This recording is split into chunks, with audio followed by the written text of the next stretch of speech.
Hi everyone. Hi. I'm just telling everyone about the Q&A. If anyone has any questions at any point, shove them in the Q&A. We'll be collecting them all afterwards, and we're sending them over to all the speakers to answer after the event, so they're not in a rush, and you can get like quality answers.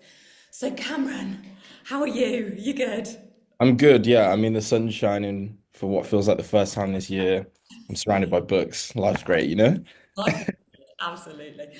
So yes, this very on brand, the background, amazing. I love it. So tell us about you. Who are you? What do you do? And tell us a bit about Penguin. Of course, yeah. So I'm Cameron Watson. I'm a marketing and audience executive here at Penguin Random House, but more specifically, I work for a division called Cornerstone. I won't bore you with the details of how Penguin's structured, but we have sort of different divisions who focus on different kinds of publishing. And then within that, I sort of focus on an imprint called Merky Books, which Stormzy set up in collaboration with Penguin in 2018. A bit about Penguin. Penguin is the UK's and the world's largest publishing house. So we publish so many of the books that you'll see out there, and you might notice the penguin that's on the spine in bookshops or even in the books that you sort of read in school. But yeah, we publish everything from cookbooks and guides to literary fiction and prize winners to romance and graphic novels. We really do it all. And it's really fun to work here. Absolutely. I'm sure there is not a single person on the call who doesn't recognize the Penguin logo. So, I mean, that's great for our brand recognition. world famous brand. Um, okay, so tell us a bit about what you were like at school and then how did you make it from school to where you are now? Yeah, sure. So I was good at most, I mean, pretty much all subjects, but I would say I was a bit unfocused at school. But my journey from school to now has been quite a weird one actually, and not to say that I'd advise it, but I think it's you can draw a bit of hope from the fact that yeah, so I studied at high school and then went to sixth form and did A levels. At A level, I did English literature, early modern history, and classical civilization. So I loved humanities subjects. I love writing and reading and sort of sharing information and discovering things. That's what I really, really love. And then after sixth form, I went to uni. I went to Cardiff Uni and I studied archaeology. As I used to love Time Team, I wanted to be an archaeologist, literally dig up the past. But then I sort of realized it's maybe not the best paying industry. But I also didn't do great at uni. I dropped out in the end, on like the turn of the COVID pandemic, which I don't know, there was a lot of changes. Everything moved from being in-person lectures to online, and I don't know, it was a weird time. So I dropped out of uni. I'm degreeless, and luckily, Penguin dropped their degree requirements in 2016, so you do not need a degree to apply here. But then it was the pandemic, and I actually ended up working at a friend's pub that him and his family own. So I worked as a barman at a pub for a while, and then I saw an internship. I think it was through Creative Access, which is a really great jobs board, especially for people from underrepresented backgrounds to get into creative industries. So I saw the 8-week summer internship on there, and I applied and I got it, and I've been there ever since. I remember being an intern and sort of begging the boss every day. I'd be like, "Oh, so when are you going to make a job for me? I'd quite like to stay." And yeah, I've been here ever since. And it's been a fun journey, not super traditional. But I guess it just shows that you don't necessarily have to have it all figured out. You can sort of come to things later. And I'd always loved reading, so it's sort of and then actually the pandemic really helped. I sort of really got back into reading again because I mean, what else was there to do? So I read a ton of books, rediscovered the love for that, and thought, yeah, maybe this is an industry that I could see myself in. Absolutely. Oh my gosh. And also fellow uni dropout over here, so I get Yeah, you. we can still make it big, you know. It's not the end of the world. Although, don't drop out of uni if you can. If you're in it, try and stay. Yeah.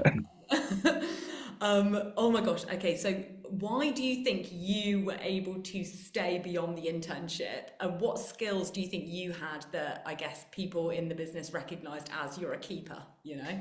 Yeah, for sure. I think honestly, a lot of it is soft skills. I think publishing's the sort of industry where you don't really know what's going on until you're in it. It's very hard to talk about the day to day. It's quite I don't know, it's kind of random. We have all of these internal systems that we use. So obviously on an 8 week internship, I wasn't expected to know any of that, but it was more of those some of those other qualities I could bring to it. I remember, I mean, first of all, it was supposed to be fully remote, and I ended up a few of my friends had moved to London in the years before, so I remember um, literally sofa surfing to go into the office as much as possible because I thought this is a really great opportunity. I'm gonna really try my hardest to make something happen here. So sofa surfing, I was in the office when really I didn't have to be in. I think that face-to-face contact and people just recognizing who I was really went a long way.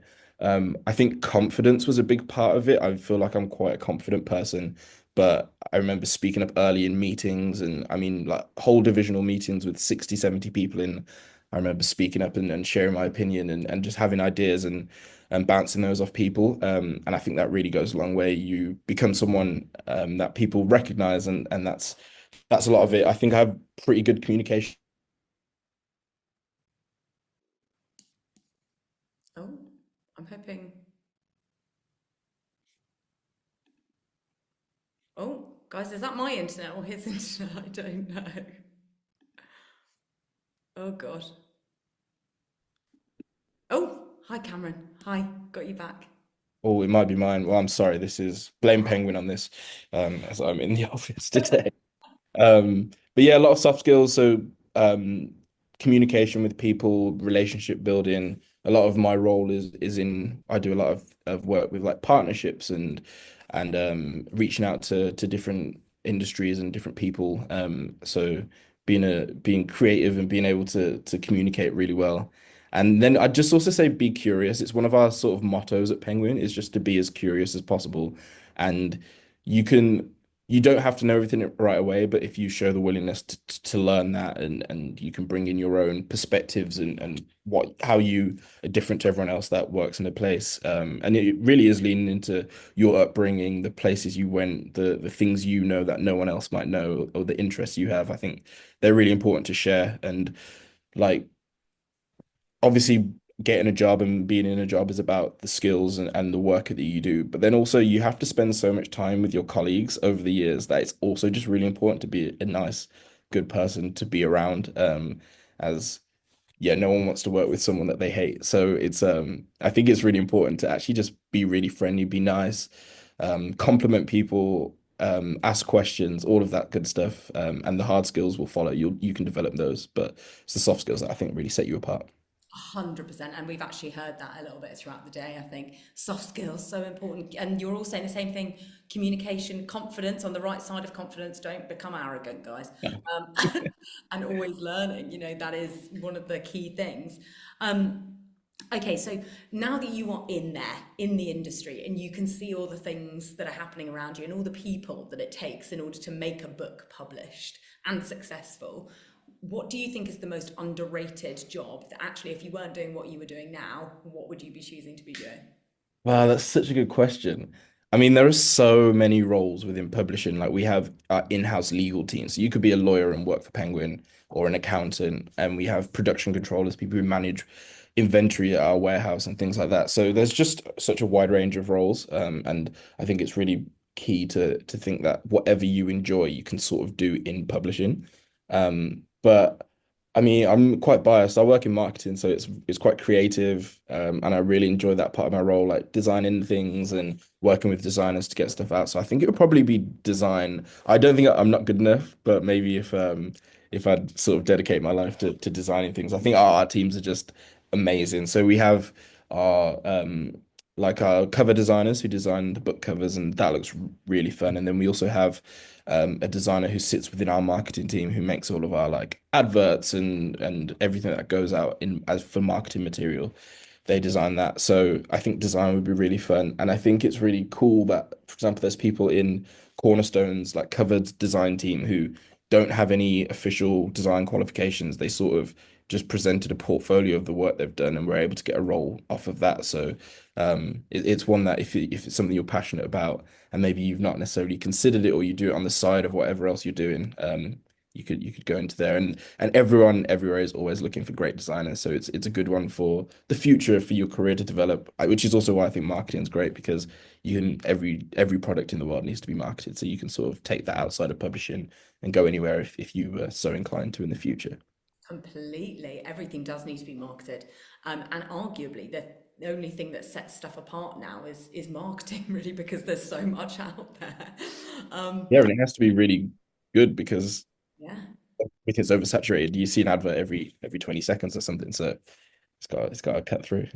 Well, also, luckily for everyone, if you are interested in the idea of design after Cameron's been, plugging it, absolutely, we actually have a design section after this. So hold Oh, on for another perfect. few minutes, and then we'll have four designers who want to talk to you about design. So, what is your best advice for young people who want to get into the industry, who want to follow the path that you have taken? Well, I'd say first of all, my best advice is not to follow the path that I did. Um, if you have the opportunity to, maybe don't drop out of uni. But yeah, I mean, I think it's really important, especially in marketing. I think publishing is quite hard to get into. Like just being frank, there's so many people who apply to every entry level role, and people love books and they love them fanatically. But then I would say you can get to the point where you sort of not love books too much because I don't really believe in that, but more that everything you do, everything, all of your focus is on books. And don't get me wrong, that's great if that's your passion and books are amazing. They change the world, but you really have to show you're a well-rounded individual. I think if you look at Penguin as an entertainment brand, we're not just competing against other publishers, we're competing against Netflix, we're competing against YouTube, anything where you would spend your leisure time. So you sort of have to look to those industries, look wider than publishing, of where you draw your inspiration, your knowledge. So if you see a really great marketing campaign, for example, maybe you're on a train somewhere and think, oh, that's a really great poster. It's thinking about why does that work for that industry and how can I bring um, some of that stuff into publishing. So I think just being really like have a wide source of interests and what you consume. So obviously reading books is important, but you should sort of be up to date with what's happening on TV, what's happening in the news. We publish all sorts of different books, and you need to be able to market things that you don't necessarily consume all the time. So I think it's really good to just look outside of books a little bit and show how well-rounded you can be. I think that's a really important skill. I love that. And when it does come to the book industry itself, is there anywhere that you, I guess, go to keep up to date with what's going on with like industry news? Obviously, we've had the bookseller, someone's mentioned that already, but obviously, as someone new to the industry, are there any kind of like hot tip TikTok platforms or, sorry, Yeah, so I mean, I'd flag the bookseller. That is like the main news source for publishing. But then also there's lots of like societies, and there's also people like individuals across publishing. So I mean, if you search on TikTok, get how to get into publishing, there'll be people sharing their tips. There's also a group called the Society of Young Publishers, and they really help people get into publishing roles and sort of like there's people who I'd met with last year or the year before in that forum who are now in publishing for the first time, and there's like a mentoring developmental sort of part of that. And I think platforms like Creative Access, they run a mentoring scheme. I think getting a mentor is really helpful. And then also you can just reach out to people on like LinkedIn. Like we're quite busy, so we might not always reply straight away. But if you message someone and see that they're working in a role that you're interested in, just ask them if they could answer a few questions. I mean, you're only going to get a yes or a no, but I'd say most times people are quite happy to do that. We're not trying to gatekeep any of the knowledge. So I think just ask the right people, ask the right questions, and there's lots of stuff out there. And then also Penguin has its own careers platform. So it's called, I think it's Penguin Random House careers.co.uk. And that gives a lot of information on not only the careers programs we're running. So we do internships and work experience and like 6 month long internships called the scheme, but also like tips on how to get into publishing. So that's a really good platform resource as well. I love that. Some great recommendations there. Final question, quick one. What is a book that everyone should be reading now? Anything that you've been involved with recently? Oh, so this is a chance to plug some of my projects. Okay, so it's not out just yet. Comes out in May.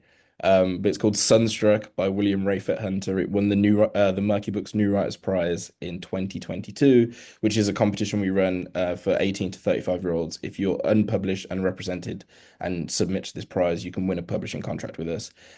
So Will won this, and their book is amazing. It's like the talented Mr. Ripley meets Saltburn. It's very glamorous. It's a real great read, and I would recommend it. And also, I'm working on it, so please pre-order. That's reason enough, Cameron. That's reason enough.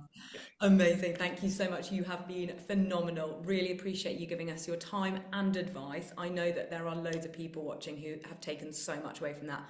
Guys, if anyone has any questions for Cameron, obviously put them in the Q&A and we will send them to him afterwards. And I'm sure he'd be more than willing to answer either over email or some other format. Yeah, Um, happy to. Thank you. Thank you so much, Cameron. See you later. Um,